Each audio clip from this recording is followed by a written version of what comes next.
Innal hamdalillah nahmaduhu wa nasta'inuhu wa nastaghfiruh wa na'udzu billahi min shururi anfusina wa min sayyiati a'malina. Man yahdihillahu fala mudilla lahu wa man yudlil fala hadiya lahu. Asyhadu an la ilaha illallah wahdahu la syarika lah wa asyhadu anna Muhammadan 'abduhu wa rasuluh. Amma ba'd. Ma'asyiral muslimin, Bapak-bapak, Ibu-ibu, rahimani rahimakumullah jami'an. Semoga kita semuanya senantiasa di atas limpahan rahmat dan hidayah Allah Subhanahu wa taala. Alhamdulillah, mari kita bersyukur kepada Allah Subhanahu wa taala. Amin. Pada hari ini ya kita bisa berjumpa kembali di kajian tauhid ya, kemudian dan selawat dan salam semoga selalu tercurah untuk baginda Rasulullah SAW, untuk para sahabat, keluarga dan orang-orang yang senantiasa berusaha menjalankan ini sesuai dengan tuntunan beliau sampai datangnya hari kiamat. Baik, Bapak-Ibu sekalian, rahimani Allah wa iyyakum. Hari ini kita akan melanjutkan pembahasan kitab Al-Usul Ats-Tsalatsah ya. Dan tema yang akan kita bahas hari ini melanjutkan tema yang sebelumnya adalah macam-macam syirik besar ya. Kita sudah membahas 8 jenis syirik besar ya. Apakah itu syirik besar dalam hal amalan lahiriah seperti amalan hati ya, syirik-syirik yang bersumber dari amalan hati ya, seperti rojak, tawakal ya. Nah, kemudian sekarang kita masuk syirik dalam hal niat. Dari sisi niat, seseorang itu bisa terjatuh kepada kesyirikan. Kok bisa? Maka kita lihat di sini. Bapak Ibu sekalian, ya, niat itu artinya secara bahasa adalah al-qasdu wal azmu wal iradah. Tujuan, tekad, dan keinginan. Kurang lebih ya 3 varian itu merupakan makna dari niat. Ya. Adapun secara syariat ada 2 makna ya. Yang pertama tamyizul ibadat ba'daha an ba'd. Satu hal yang bisa membedakan apakah amalan tersebut dia merupakan ibadah atau bukan. Saya ulangi, tamyizul ibadat, membedakan ibadat di antara satu dengan yang lain. Ya seperti Bapak Ibu sekalian, sholat ya. Kalau sholat itu kan harus ada niatnya. Sekarang siang ya, berarti sholatnya sholat apa? Sholat zuhur kan ya. Maka Bapak Ibu harus ya meniatkan dalam hatinya bahwasanya ya kita akan melaksanakan sholat zuhur gitu ya. Ya, sholat zuhur dengan sholat yang lainnya tentu berbeda ya. Ya, jadi niat itu bisa membedakan, tujuan utamanya adalah membedakan suatu ibadah dengan ibadah yang lainnya. Ya, Bapak, Ibu sholat wajib atau sholat sunnah, ya kan? Gitu.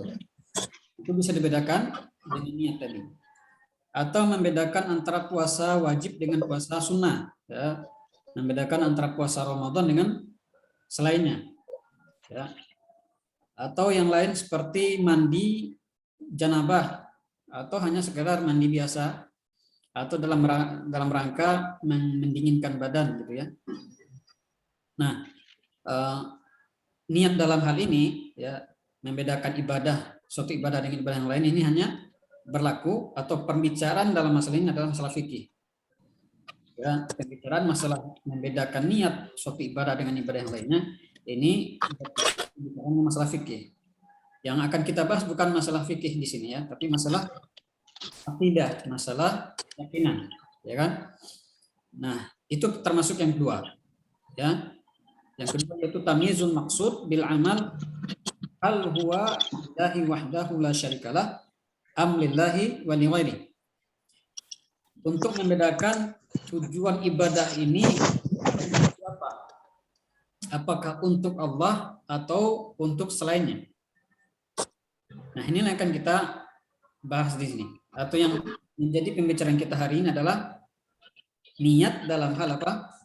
Dalam hal ibadah tersebut ditujukan kepada siapa? Ya, apakah kepada Allah atau kepada selainnya?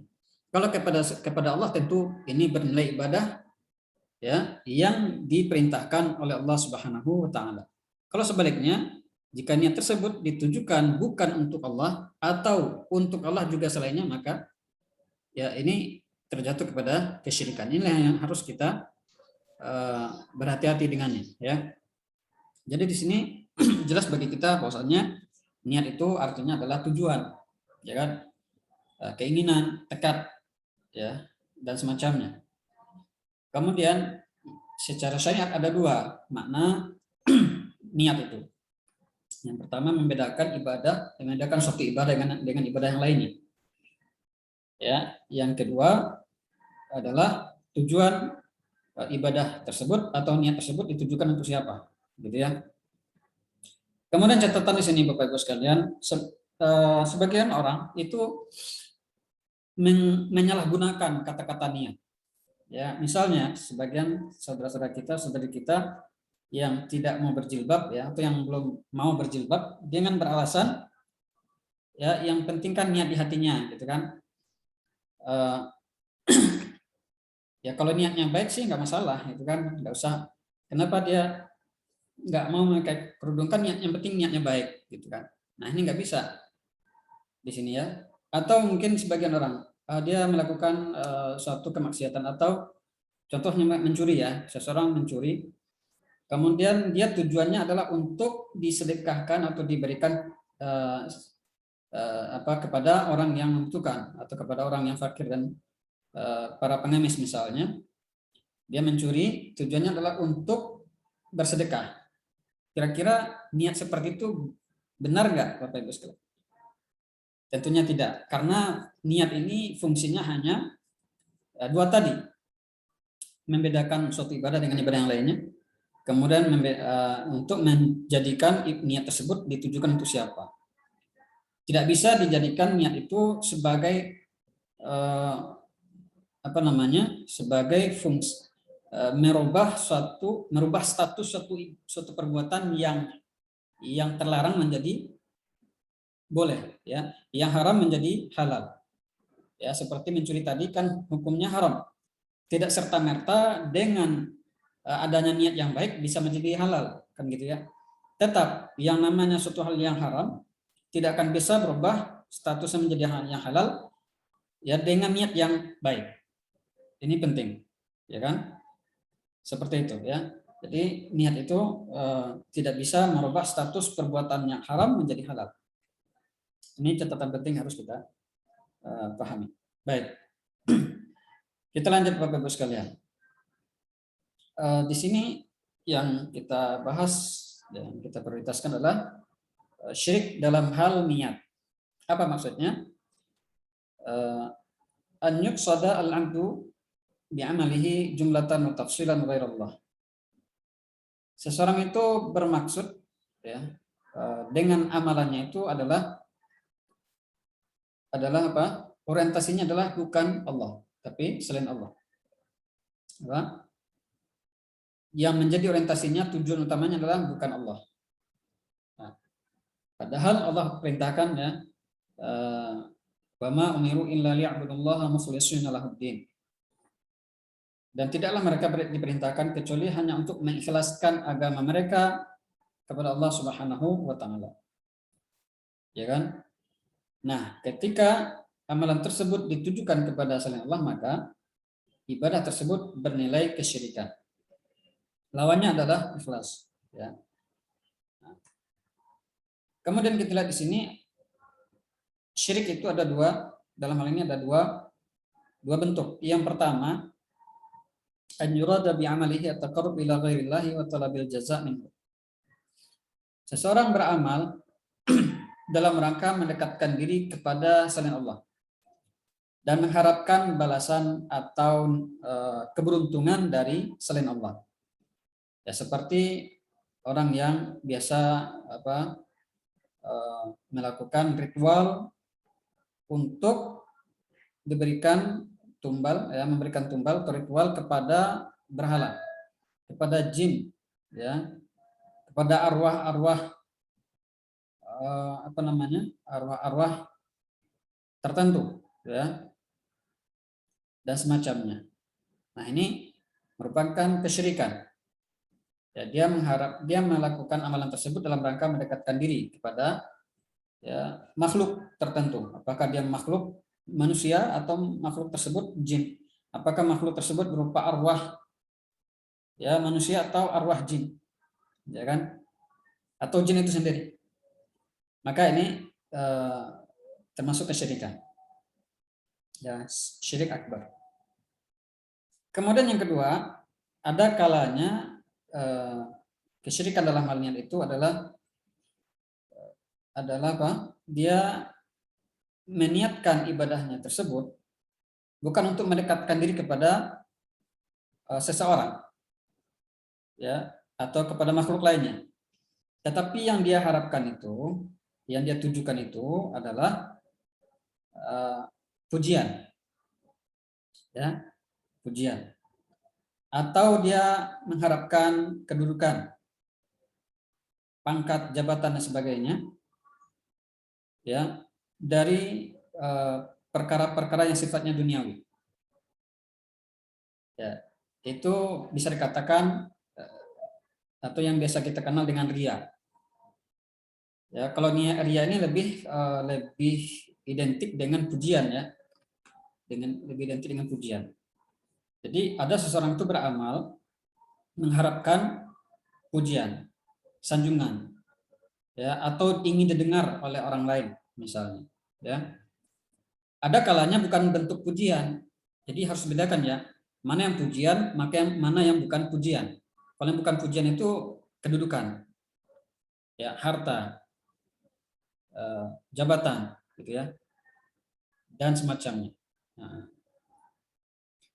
jadi di sini dilihat, ya, ada dua, ya, iradatul insan bi amalihi ad-dunya, keinginan seseorang dalam beramalnya itu, ya, terhadap dunia ada dua. Ada kalanya pujian, ada kalanya berbentuk materi, ya. Apakah materi tersebut abstrak, apa namanya, bisa dilihat berbentuk fisik ataupun tidak. Kalau bentuk fisik, ya, harta, kan, ya. Kalau bentuk apa namanya, kiasa atau maknawi atau bukan berbentuk fisik, itu seperti kedudukan, pangkat, ya, jabatan. Nah, dari dua bentuk ini kira-kira mana yang lebih berbahaya, Pak Ibu? Kalau ria ini itu hanya apa namanya, terjadi di suatu kasus saja atau di satu kasus tertentu yang sifatnya sementara. Misalnya seseorang sholat, ya kan, dia sholat di masjid, dan ketika dilihat orang, dia perindah atau dia perbaiki sholatnya, dia apa namanya, ya, ada sesuatu yang timbul dalam dirinya sehingga secara otomatis dia, ya, memperbaiki sholatnya supaya dilihat orang, gitu ya. Nah, setelah selesai sholat, sudah selesai, enggak, kasus tadi sudah berlalu, ya kan, sudah berlalu kasus yang apa, kasus sedianya sudah berlalu. Nah, kalau selain yang ria itu apa namanya, prosesnya berlangsung lama, ya, berlangsung lama, bahkan bisa sampai seumur hidup.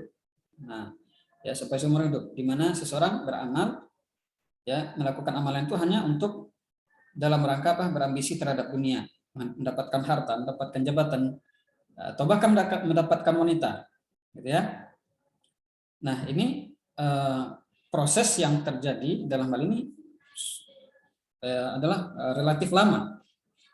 Maka dari ini bisa dikatakan bahwasanya syirik dalam hal, ya, mendapatkan dunia itu lebih berbahaya dan lebih besar risikonya di akhirat kelak. Adapun kalau ria tadi, ya, itu hanya sementara saja, gitu kan. Nah, jadi di sini harus kita perhatikan baik supaya jangan sampai, ya, kita terimbas, ya, apa namanya, bentuk syirik yang berbahaya ini, ya, khususnya adalah mengharapkan dunia dengan amalan kita, gitu ya.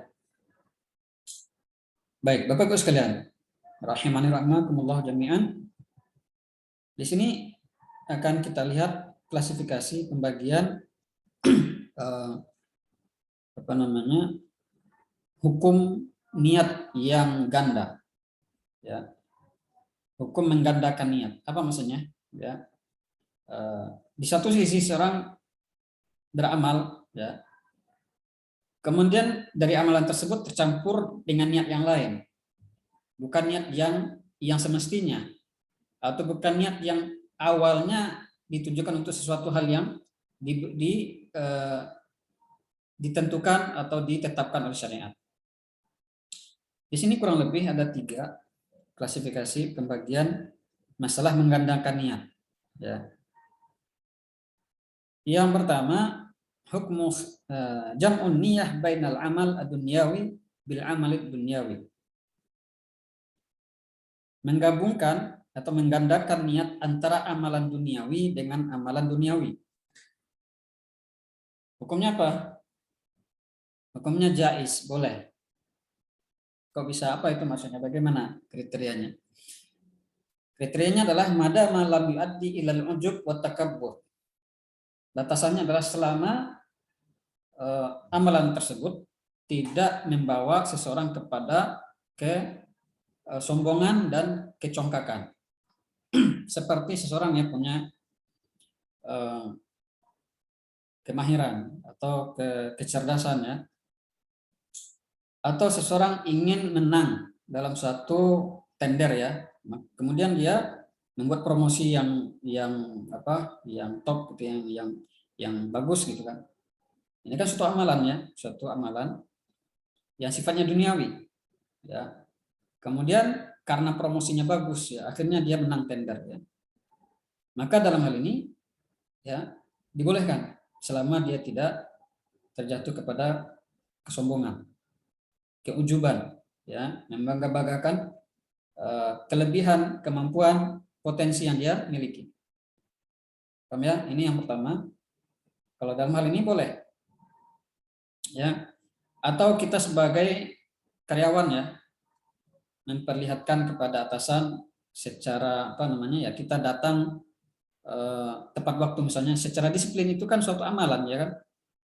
Ya, suatu amalan. Ya, kemudian ini akan memperbaiki posisi kita, artinya, ya, kinerja kita itu dilihat oleh atasan, ya, artinya seseorang itu memaksimalkan kinerjanya, memaksimalkan tugasnya dan amanah yang diembankan kepadanya. Maka ini dibolehkan, ya. Ini termasuk dalam hal apa? Menggabungkan, menggandakan niat yang sifatnya duniawi dengan duniawi. Maka ini dibolehkan. Paham, ya? Kemudian yang kedua, jam'un niyah bainal amal al-akhirah bil amalil akhirah. Menggandakan niat antara amalan yang sifatnya amalan akhirat dengan amalan akhirat. Contohnya apa? Contohnya memperlihatkan sholat kita kepada orang lain dalam rangka mengajarkannya.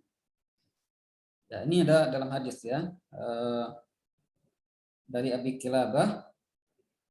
Beliau mengatakan, ja'ana Abu Sulaiman Malik bin Al-Huwairits ila masjidina faqala wallahi inni la usalli bikum wa ma uridu as-shalah walakinni uridu an uriyakum kaifa ra'aitu Rasulullah sallallahu alaihi wasallam yusalli. Dari Abu Kilabah, dia mengatakan, datang kepada kami Abu Sulaiman Malik bin Huwairits. Jadi Sulaiman ini datang ke masjid, ya, ke masjid yang ada di situ Abu Kilabah dan teman-temannya. Kemudian dia mengatakan, demi Allah, sesungguhnya aku ini aku melakukan sholat di hadapan kalian, dan sebenarnya aku tidak mau melakukan sholat itu, ya, akan tapi saya ingin memperlihatkan sholat itu kepada kalian supaya apa? Kalian tahu bagaimana, ya, cara sholatnya Rasulullah, atau supaya kalian tahu bagaimana, ya, aku ini melihat Rasulullah sholat.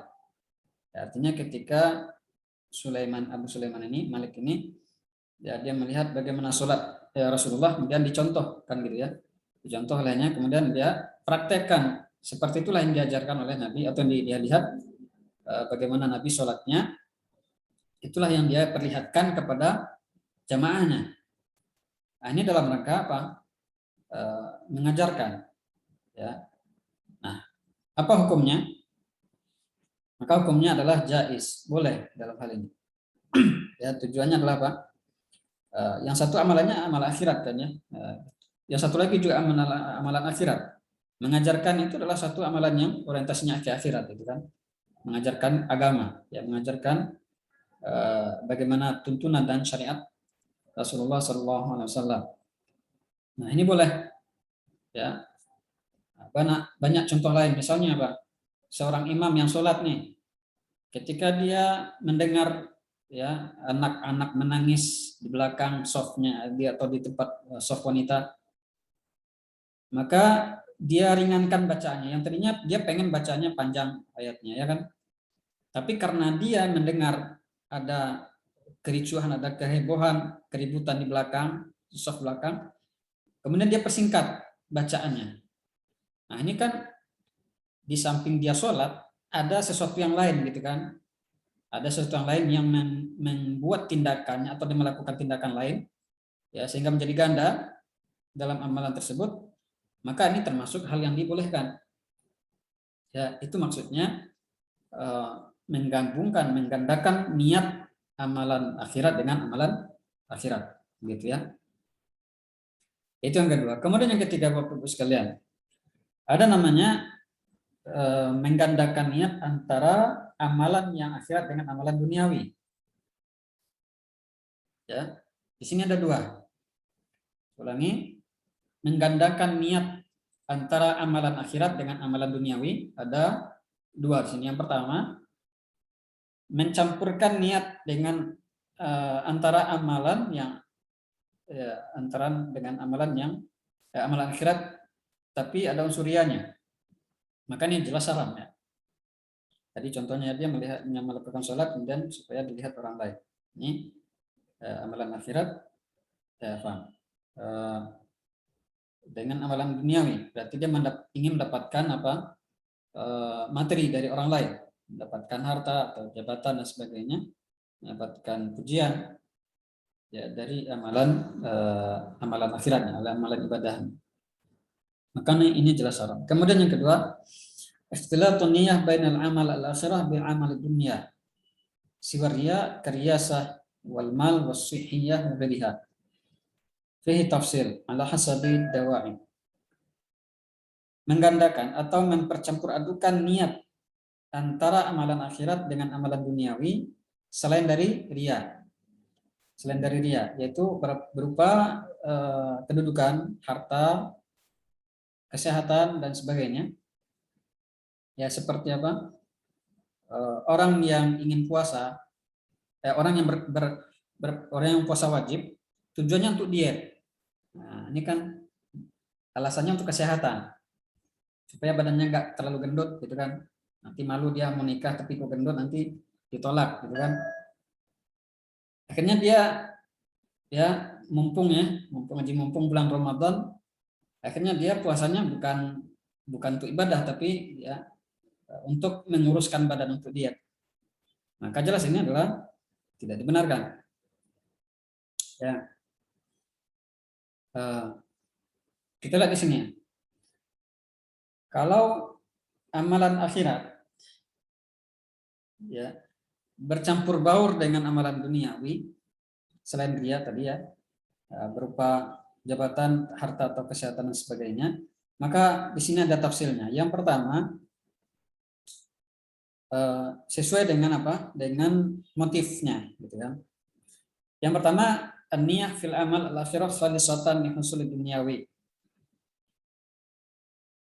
Niat untuk melakukan amalan akhirat murni untuk mendapatkan kenikmatan duniawi, maka hukumnya haram setelah mutlak.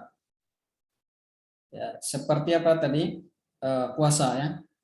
seperti puasa, tujuannya dia puasa wajib ya, bukan puasa sunnah. Bahkan puasa sunnah pun enggak boleh.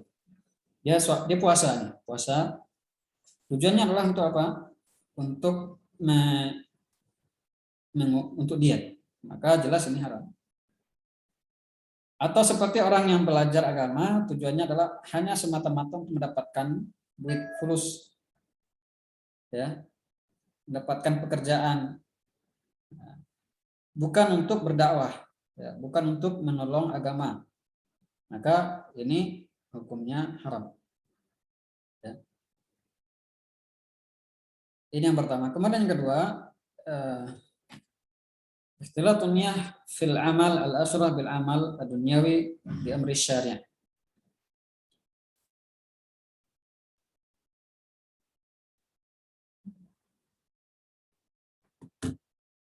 Mencampurkan atau bercampurnya niat dalam amalan akhirat dengan amalan duniawi, namun hal itu ada perintah syariatnya. Ya, ada perintah dari syariat. Maka hukumnya boleh. Contohnya apa? Contohnya dalam sebuah ayat dijelaskan, orang yang ingin keluar dari permasalahan hidup yang dihadapi, maka hendaklah dia bertakwa. Ya kan? Di antaranya dalam surat At-Talaq ayat 3, A'udzubillahi minasyaitonirrajim. Wa may yattaqillaha yaj'al lahu makhraja wa yarzuqhu min haitsu la yahtasib. Dan barang siapa yang bertakwa kepada Allah, maka Allah jadikan baginya jalan keluar. Ya, solusi dari problematika kehidupan yang dia alami. Dan Allah berikan rizki kepadanya dari sisi yang dia tidak sangka-sangka. Ya. Ya, apa maksudnya Bapak Ibu? Boleh saja bagi seseorang misalnya ya dalam kehidupan ya biasa ya, setiap kita pasti punya problematika kehidupan. Ada aja masalah yang kita hadapi dalam kehidupan ini kan gitu ya. Nah, kita tahu nih dari Al-Qur'an dijelaskan kalau kita bertakwa itu masalah yang kita hadapi itu bisa selesai, bisa tuntas gitu kan. Ya, misalnya seseorang ya dia sholat malam bersimpuh di hadapan Allah memohon ya supaya apa? Supaya diberikan jalan keluar yang dia dari masalah yang ada dihadapi. Berarti ini kan amalan akhirat ya kan? Tapi tujuannya untuk apa? Duniawi. Ya. Namun dalam hal ini ada perintahnya dari syariat. Maka hukumnya tentu boleh. Allah ya Allah sendiri kok yang menyuruh seperti itu. Ya sudah berarti jelas. Bahkan itu suatu hal yang dianjurkan, berpahala ketika dia mengamalkan ayat ini, ya ketika dia melakukan hal itu dalam rangka mengamalkan ayat ini. Ya justru dia berpahala begitu. Ya. Jadi Bapak Ibu sekalian yang masih banyak problematika kehidupan yang dihadapi, ya yang belum nikah belum dapat jodoh juga, yang pengen dapat anak belum dapat anak juga, ya kan? Yang pengen jadi pegawai negeri belum lulus juga, atau yang belum vaksin sampai sekarang.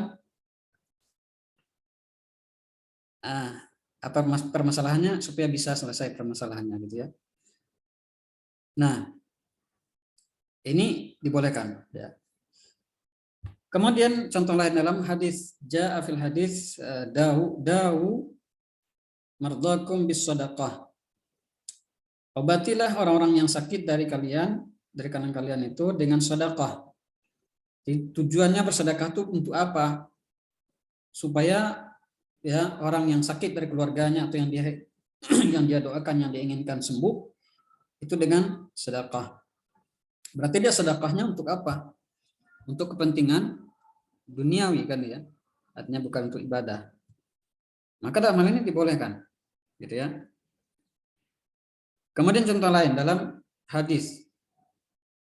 Bapak Ibu ingin dapat duit. Ingin dapat dipanjangkan umurnya.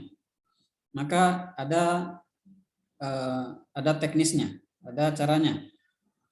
Yaitu apa? Dengan memperbanyak dan dalam melakukan silaturahmi. Ya. Apa itu silaturahmi? Apakah setiap berkunjung kepada orang itu dikatakan silaturahmi? Ya. Ini perlu kita luruskan istilahnya. Secara syariat yang diinginkan oleh syariat yang dikatakan silaturahmi itu adalah menghubungkan, mempererat hubungan persaudaraan yang sama-sama satu keluarga besar. Ya, kalau bukan keluarga besar itu bukan silaturahmi namanya, itu namanya ziarah. Jadi ziarah itu bukan ke kuburan saja. Ya misalnya bapak atau ibu pergi ke tempat temannya nih, mau kemana? Mau ziarah. Lah kok mau ziarah? Kan dia masih hidup. Nah, jadi ziarah itu bukan buat orang mati aja gitu kan ya. Ziarah itu juga untuk orang hidup. Cuman konotasinya di negara kita dalam bahasa kita ya kalau ziarah itu ya maksudnya cuman kayak kuburan saja kan gitu. Tapi ini secara syariat kurang tepat. Ya. Ya, dan yang populer di negara kita atau di negeri kita yang namanya berkunjung kepada orang ya seseorang, apakah itu dia kerabat kita atau bukan, itu namanya silaturahmi ya. Namun yang diinginkan syariat di sini adalah silaturahmi, yang dikatakan silaturahmi itu adalah yang memiliki hubungan kekerabatan. Nah, itu namanya silaturahmi. Nah, itu faedahnya keutamanya sangat besar sekali. Ya, bisa menambah kantong kita. Ya. Nah, ini kalau kita lakukan ini berarti seolah kita beribadah akhirat untuk mendapatkan duniawi materi kan. Tapi ini dibenarkan oleh syariat. Sebagaimana Rasulullah mengatakan atau dari hadis Anas bin Malik radhiyallahu anhu mengatakan sami'tu Rasulullah sallallahu alaihi wasallam yaqul man sarahu an yubsata lahu fi rizqihi aw yunsa'a lahu fi atharihi falyasir rahimahu. Anas bin Malik mendengar Rasulullah berkata, sabda, barang siapa yang ingin diluaskan atau diluaskan rezekinya, artinya diberikan rezeki atau dipanjangkan umurnya, maka hendaklah dia menjalin hubungan silaturahmi. Ya, Bapak Ibu mungkin ya mungkin tanpa sadar gitu kan, ketika melakukan silaturahmi dengan kerabat, ya ada mendapatkan sesuatu, ya, mendapatkan rezeki. Bisa jadi ini adalah hikmah dari silaturahmi tadi. Ya, bahkan ya banyak kasus-kasus atau seseorang yang rajin bersilaturahmi itu urusannya dimudahkan, urusannya dimudahkan, ya dia rezekinya itu tidak terhambat-hambat gitu ya, artinya ya dia mudah mendapatkan rezeki dengan seringnya dia berziarah gitu ya, dengan seringnya dia bersilaturahmi kepada kerabatnya ya. Dan berziarah itu bersilaturahmi juga tidak cukup tidak sebatas, artinya tidak hanya dalam hal berkunjung, tapi dengan berkomunikasi kalau jauh kan ya, itu termasuk silaturahmi loh ya. Yang jauh dari orang tua, dari keluarganya di kampung ya, ada yang di Tegal mana itu, di Garut ya, ada yang di mana lagi, Jawa dan sebagainya ya, tidak bisa langsung silaturahmi, bisa dengan online. Itu termasuk dalam hal bersilaturahmi gitu. Kemudian ada lagi nih contoh lain ya. Di sebuah hadis, man qatala qatilan falahu salabu. Barang siapa yang berperang, berjihad, maka dia berhak mendapatkan harta rampasan perang. Ya, salab itu adalah sesuatu yang melekat dari musuhnya, apakah pakaian perangnya, pakaiannya, senjatanya, atau duit yang dibawa oleh musuh tersebut. Maka itu berhak bagi mujahid yang menang. Nah, seseorang yang termotivasi untuk ini, maka ya itu dibolehkan, ya dibolehkan. Jadi di sini kita lihat ya rinciannya gitu. Dalam hal niat, ya dalam hal niat mengenakan niat amalan akhirat dengan perkara duniawi, itu ketika ada perintahnya dan motifnya dari syariat, maka itu dibolehkan. Kemudian Bapak Ibu sekalian,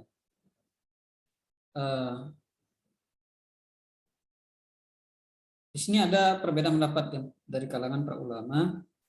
Yang ketiga, rinciannya adalah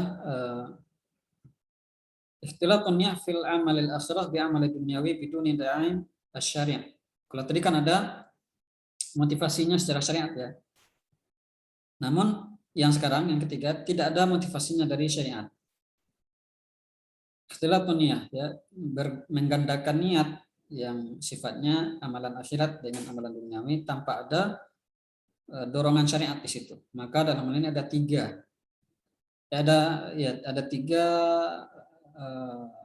pendapat. Yang pertama tertolak amalannya. Ini menurut Imam Ibnu Hazm rahimahullah, seperti orang yang berwudu untuk sholat, di samping itu dia juga tujuannya adalah untuk mendinginkan badan atau untuk penyegaran saja. Maka dalam hal ini ya wudunya nggak sah. Dalam hal ini dia wudunya nggak sah. Kenapa? Karena wudunya tadi itu tujuannya untuk dunia, bukan untuk Allah semata gitu, tapi untuk hal yang sifatnya duniawi, ya mendinginkan badan itu kan bukan ibadah. Nah, kalau begini bagaimana? Ya menurut Ibnu Hazm ya ini nggak sah wudunya.